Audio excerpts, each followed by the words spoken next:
جس راہ چل دیے ہیں کوچے بسا دیے ہیں۔ السلام علیکم ورحمۃ اللہ وبرکاتہ۔ الحمدللہ وکفا وسلام علی عبادہ الذین اصطفیٰ، اما بعد فاعوذ باللہ من الشیطان الرجیم، بسم اللہ الرحمن الرحیم۔ هو الذی بعث فی الامیین رسولا منہم یتلو علیہم آیاتہ ویزکیہم ویعلمہم الکتاب والحکمہ، صدق اللہ العظیم۔ میرے انتہائی قابل احترام محترم ناظرین،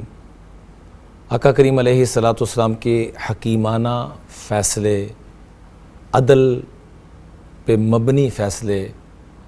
اور عدل کی باتیں اور عدل کی اہمیت، آج اس کے اوپر کچھ گزارشات عرض کریں گے۔ اللہ کرے کہ ہمارے دیوانوں میں بھی عدل ہو اور ریڑھی والے تک عدل آ جائے۔ وہ فیصلے، وہ حکمت، حکیمانہ جو فیصلے تھے ہمارے آقا علیہ السلام کے، اس کا کوئی ذرہ ہم سب کو نصیب ہو جائے۔ قرآن پاک میں اللہ تعالیٰ فرماتے ہیں وَيُعَلِّمُهُمُ الْكِتَابَ وَالْحِکْمَةَ، کہ میرے محبوب علیہ السلام امت تک قرآن کو بھی سکھا رہے ہیں، حکمت کو بھی سکھا رہے ہیں، حکمت کے فیصلے سنا رہے ہیں، حکمت کے فیصلے بتا رہے ہیں۔ اصل میں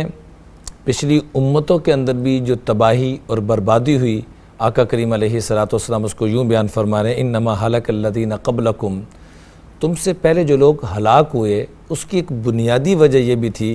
انہم کانوا اذا سرق فیہم الشریف،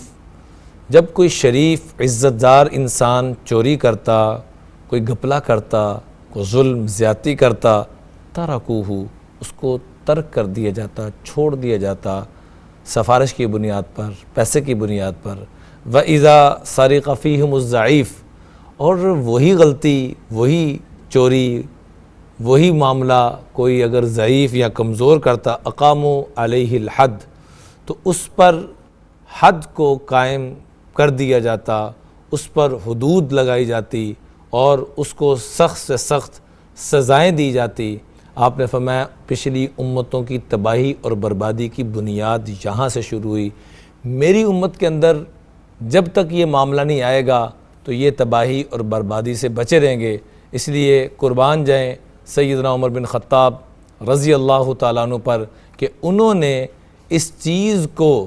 کنٹرول کرنے کے لیے جب وہ امیر المومنین بنتے ہیں تو ان کا جو قبیلہ تھا بنو عدی، چونکہ جس قبیلے سے انسان ہوتا ہے تو وہ قبیلے والے، وہ خاندان والے کہتے ہیں کہ جی ہمارے قبیلے کے امیر بن گئے ہیں، ہمارے قبیلے کے جو فرد ہیں وہ امیر المومنین بن گئے ہیں، یا وقت کے بادشاہ کوئی بڑا بن جائے تو وہ عام طور پر اس آڑ میں آ کر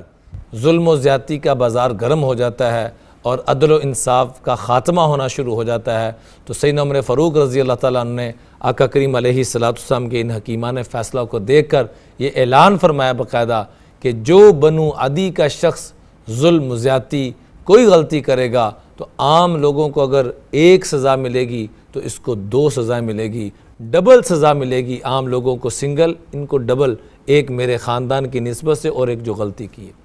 اس لیے آقا کریم علیہ السلام کو اللہ تعالیٰ نے حکم دیا ہے فَاحْكُمْ بَيْنَهُمْ بِمَا أَنزَلَ اللَّهُ، کہ آپ عدل میں قرابت داری اور اس کو سامنے رکھتے ہوئے، عدل کو سامنے رکھتے ہوئے فیصلے فرمائیں۔ اور آپ علیہ السلام نے عدل کو سامنے رکھ کے فیصلہ فرمایا، نہ کسی قرابت داری کو دیکھا، نہ رشتہ داری کو دیکھا، نہ قریب کو دیکھا، نہ بعید کو دیکھا، نہ امیر کو دیکھا، نہ غریب کو دیکھا، جس کا قرآن پاک میں حکم بھی ہے یا ایھا الذین آمنوا کونوا قوامین بالقسط شہداء للہ ولو علی انفسکم، ہمیشہ جب بھی فیصلہ کرنا حکیمانہ فیصلہ، عدل پہ مبنی فیصلہ، جیسے امام الانبیاء نے ہمیشہ اس چیز کو سامنے رکھا، ایسے تم نے بھی سامنے رکھنا ہے وہ فیصلہ کرنا ولو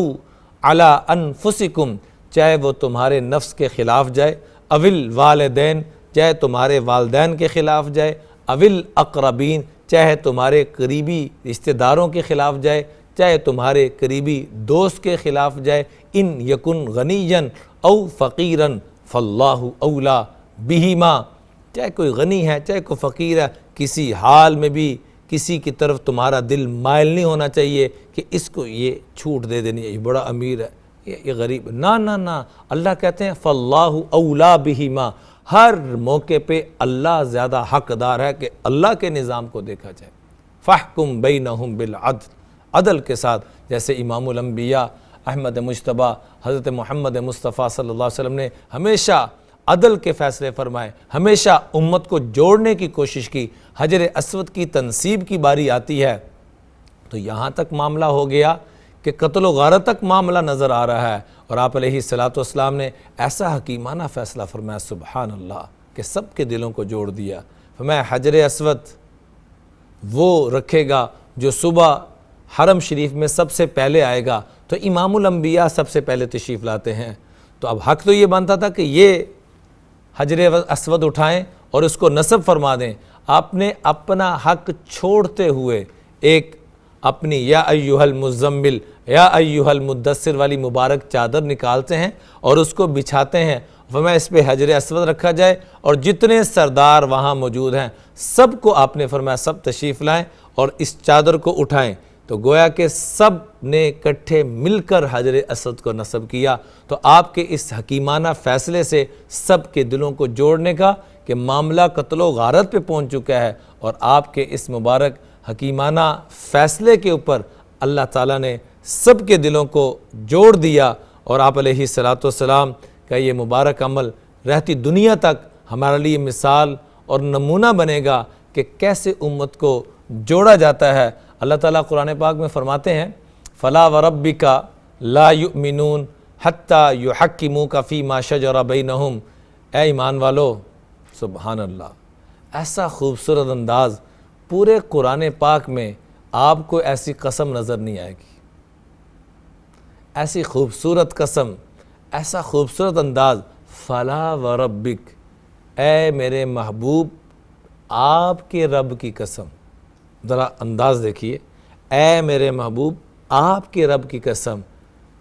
سبحان اللہ، لا یؤمنون، اس وقت تک یہ کامل ایمان والے نہیں ہو سکتے، حتیٰ یحکموک فیما شجر بینہم، جب تک کہ یہ اس فیصلوں پہ نہ آ جائیں جو اللہ کے محبوب علیہ السلام حکیمانہ فیصلے فرما رہے ہیں، فیما شجر بینہم، جو آپس میں لڑائی، جو آپس میں جھگڑا، جو آپس میں اختلاف کوئی بھی ہو جائے، اور اللہ کے محبوب کے پاس پہنچ جائیں، اور اللہ کے محبوب جو فیصلہ فرما دیں اس کو ان کو چاہیے کہ ویسے ہی قبول کریں جیسے قبول کرنے کا حق ہے۔ اگر یہ نہیں کرتے تو اللہ کیا کہہ رہے ہیں، لا یؤمنون، فلا وربک لا یؤمنون، یہ اگر میرے محبوب کے حکیمانہ فیصلوں کو قبول نہیں کریں گے، جو آپ نے زندگی گزارنے کا طریقہ ارشاد فرما دیا، جو حدود قائم کر دی، آج جس کا دل کرتا ہے اسلام کے خلاف اپنی عقل کے حساب سے باتیں کرنا شروع کر، اللہ کا واسطہ ہے، ہمارے ایمان کا خطرہ ہے اگر ہم نے اس طرح کی سوچ رکھی، اس طرح کی باتیں کی، اس طرح زبان سے، اللہ نہ کرے کسی دشمن اور کسی ظالم کم بخت انسان کی زبان سے بھی یہ بات نکلے۔ اللہ سب کو توبہ کی توفیق دے۔ کوئی آتا ہے تو داڑھی پہ مذاق، کوئی آتا ہے تو مدارس کے اندر جو دین کی تعلیم دی جا رہی ہے اس پہ مذاق، کوئی حجاب پردے کے اوپر مذاق، کوئی عدالتی جو فیصلے اللہ کے محبوب نے حکم دیے ہیں اس کے اوپر مذاق، کوئی کسی بات پہ مذاق، کوئی دوسری شادی کے اوپر مذاق۔ اس لیے قرآن نے قسم کھا کے کہا فلا وربک لا یؤمنون حتی یحکموک فیما شجر بینہم، اس وقت تک یہ کامل مومن نہیں ہو سکتے جب تک کہ اللہ کے محبوب علیہ السلام نے جو فیصلے فرما دیے ہیں اس کو اسی انداز میں نہ لے کے چلیں۔ بظاہر نظر آ رہا ہوتا ہے کہ یہ فیصلہ اللہ کے محبوب نے فرمایا، مجھے سمجھ میں نہیں آ رہا، بھئی میری آپ کی عقل ہے کیا، ہم ہیں کون، ہماری اوقات کیا، ہماری حیثیت کیا۔ صحابہ اکرام جو کائنات کے سب سے بڑے عقل والے، جن کو اللہ نے خود قرآن میں کہا اولئک کتب فی قلوبہم الایمان، میں نے ان کے دلوں پہ ایمان کو پکا کر دیا، اولئک حزب اللہ، یہ اللہ کی جماعت ہیں، الا ان حزب اللہ هم الغالبون، الا ان حزب اللہ هم المفلحون۔ اللہ کی جماعت ہر جگہ غالب آ کے رہے گی، اللہ کی جماعت ہر جگہ کامیاب ہو کے رہے گی۔ ہے میرے محبوب کی جماعت، لیکن اللہ کہہ رہے ہیں یہ میری جماعت ہے۔ اولئک کتب فی قلوبہم الایمان، میں نے ان کے دلوں پہ ایمان کو پکا کر دیا۔ تو صحابہ کرام امام الانبیاء کے ہر فیصلے کو دل سے تسلیم کر رہے ہیں، تو ہمیں بھی میرے عزیزو دل سے تسلیم کرنا چاہیے۔ آپ حدیبیہ صلح حدیبیہ کا واقعہ تو اٹھا کے دیکھیں، انا فتحنا لک فتحا مبینا، اللہ کہہ رہے ہیں فتح مبین ہے، بظاہر طبیعت پہ بوجھ آ رہا ہے، حتیٰ کہ حضرت عمر فاروق رضی اللہ عنہ نے عرض بھی کیا، اے اللہ کے رسول صلی اللہ علیہ وسلم، ہم جو عمرے سے واپس جا رہے ہیں کیا ہم حق پر نہیں ہیں؟ آپ نے فرمایا ہم حق پر ہیں، اللہ کی منشا یہی ہے کہ اس وقت ہم عمرے پہ مت جائیں اور بیٹھ کر صلح نامہ لکھیں۔ اس میں کیا لکھا جا رہا ہے؟ بظاہر دکھنے میں کیا نظر آ رہا ہے کہ ہم دب رہے ہیں، لیکن کیا حکیمانہ فیصلے رب نے اپنے محبوب کو جو حکمت عطا فرمائی، دانائی عطا فرمائی، سمجھ عطا فرمائی، عقل اور شعور عطا فرمایا، جہاں فرمایا ساری انسانیت کی عقل کی انتہا ہوتی ہے، وہاں میرے آپ کے مصطفیٰ صلی اللہ علیہ وسلم کی عقل کی ابتدا ہوتی ہے۔ رب نے یہ فہم عطا فرمایا۔ آپ نے کیا فرمایا؟ لکھے جی صلح، کیا لکھی جا رہی ہے کہ ابھی ہم واپس جائیں گے اور اگلے سال واپس آئیں گے، واپسی ہو رہی ہے۔ دوسری بات کیا، اب دکھنے میں کیا نظر آ رہا ہے کہ عمرے کا احرام باندھا ہوا ہے، اور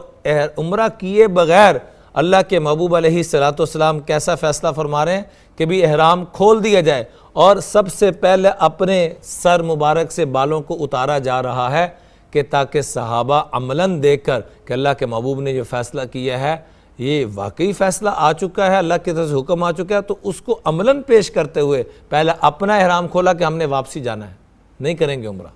کوئی بات نہیں، صلح کے لیے، محبت کے لیے ہمیں عمرہ قربان کرنا پڑتا ہے، قربان کریں گے۔ ایسا حکیمانہ فیصلہ کیا کہ وہ پہلے جو تسلیم ہی نہیں کر رہے تھے مسلمانوں کا، آج پہلی مرتبہ بیٹھ رہے ہیں کہ بیٹھ کے فیصلہ ہو رہا ہے۔ اور اسی کے بعد موقع ملا ہر جگہ خطوط بھیجنے کا، وفود بھیجنے کا، وفود کے آنے کا، اسی دوران اتنا اسلام پھیلا کہ آپ کی سوچ ہوگی۔ دکھنے میں کیا نظر آ رہا ہے کہ عمرے سے واپسی ہو رہی ہے، اور دوسری کیا بات آ رہی ہے کہ مسلمانوں سے کوئی اگر ادھر آ گیا مکہ مکرمہ میں تو ہم اس کو واپس نہیں بھیجیں گے، ہمارا کوئی چلا گیا مرد تو آپ لوگ اس کو واپس بھیجیں گے۔ ابو جندر رضی اللہ تعالیٰ عنہ